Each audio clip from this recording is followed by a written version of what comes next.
Hi guys and welcome. You are tuned in to Saraswati Radio. I'm Sky with the news for the upcoming new moon in Libra.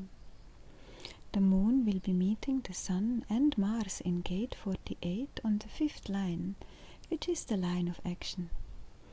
We can feel the frequencies of this gate, but also its partner, the 21st activation, is energized, and depending on your design, you can experience the frequencies of control, authority and courage.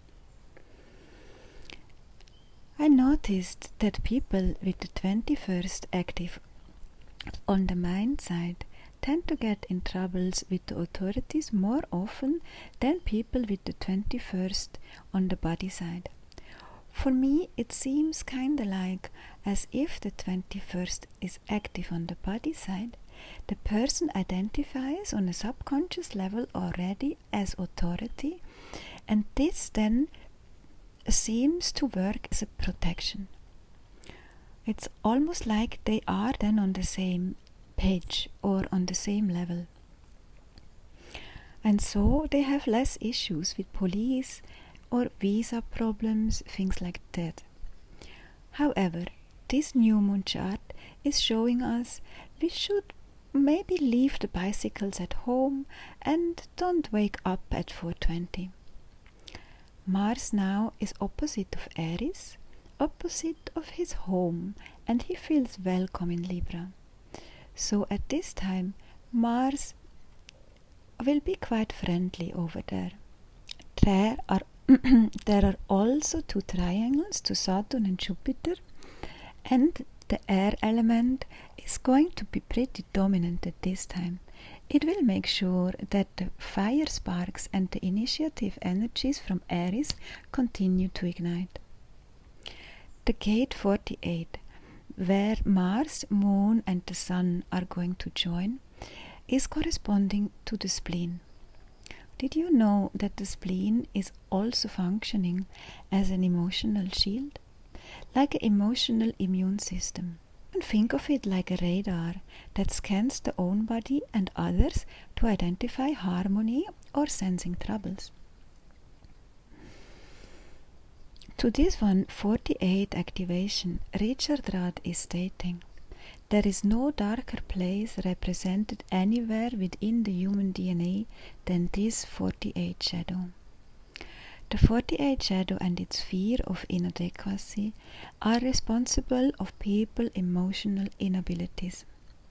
Most people have never learned to take responsibility for their emotions, and all they know is to chase the good feeling ones and avoid the unpleasant. But really, pain and pleasure are the same, and not too long in the future, the children will receive these teachings from their parents. It's just going to be part of the culture. Nowadays, we have to travel far and study long until we finally get it. But this will be transcended in the coming generations. People working through the 48 shadow are driven to acquire more and more knowledge. It's a misconception due to the low frequency in the collective. We somehow started to believe that knowledge is the antidote to fear. But knowledge cannot take away the fear. Knowledge has both a dark side and a light side. Whereas the light side transforms knowledge into wisdom, the dark side becomes addicted to it as a means of distractions and false security. Another major aspect of this 48 shadow is the urge to create more and more wealth. This urge is rooted in the fear of inadequacy too. However, no amount of material wealth can make us feel secure. The fear is rooted in the physical structure of the DNA, and to achieve the liberation of this fear, we need to raise the frequency to a sufficient level. Finish the dualism and come out of the survival mode. Then the fear will be forgotten. It's like there is no room on the inner space for any fearful frequency. If you're up for an experiment, you can try to do a Om chanting. Allow a golden light to expand as a sphere from the navel while you chant, and feel the vibrations from the Om in the navel. Try also to feel the vibration between the Oms and after you finish the last one. This is one of the best exercises I know of to help the spleen raise the frequency. For people living in the shadows, conditioned by the low levels of the masses, it's not easy to become open for a different approach. When a person is fulfilled, they have everything. Here we can even consciously make an effort to program the system into a new experience. Let's impose the absence of lack. Essential part on that will be to create a solid foundation for this manifestation. And the 48th gift is describing it perfectly. To live in a 3D reality where a person has everything, always, we can recognize that as long as we have ourselves and the body, we have already everything. It says, look, all the resources are coming from within. Your talents, your skills, even your very breath. For the one who is mentally flexible, can easily use this as anchor, as truth, and start doing the repetition of the information. For example, we can say, I have everything, always. We repeat this in the morning right after wake up, and in the night as last thought before sleep. Anchored with the feeling of truth, it won't take long until the experience in the 3D is realized and proven. Yes, I actually have everything. Sounds pretty easy, and it is also. The most difficult part for many people is the mental flexibility and that they are not being fully in alignment to the new program. If there is still a doubt in the belief system, the anchor will not work as effective, and it's going to take much more repetition until the body finally believes it. Yes, the body believes it.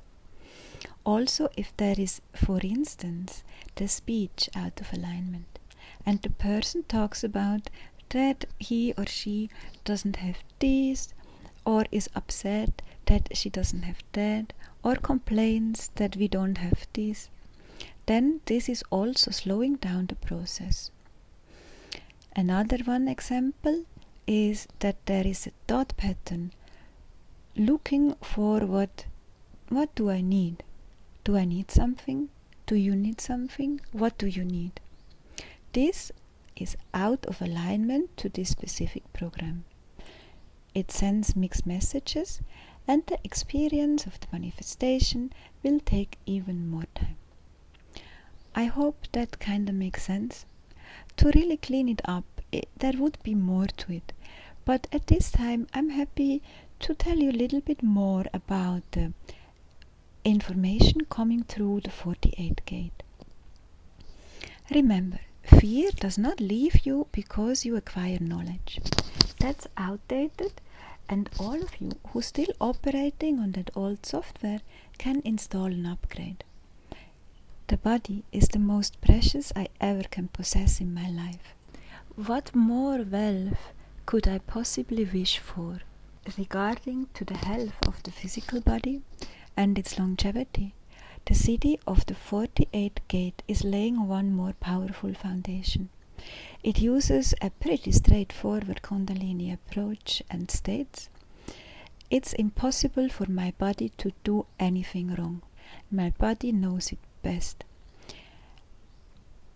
He knows what to do, and everything the body does is to provide life for me. And it is striving for immortality. And honestly, guys, I see it too. I actually feel it. This beautiful wonder of a body can stay healthy and fit for much, much longer than we ever would imagine. For all of you who made it so far, Thanks for listening to Saraswati flowing through me and with me. I wish you a happy new moon. May all the good things come to you. May you have everything you need. May you even experience the supreme happiness, that of enlightenment itself.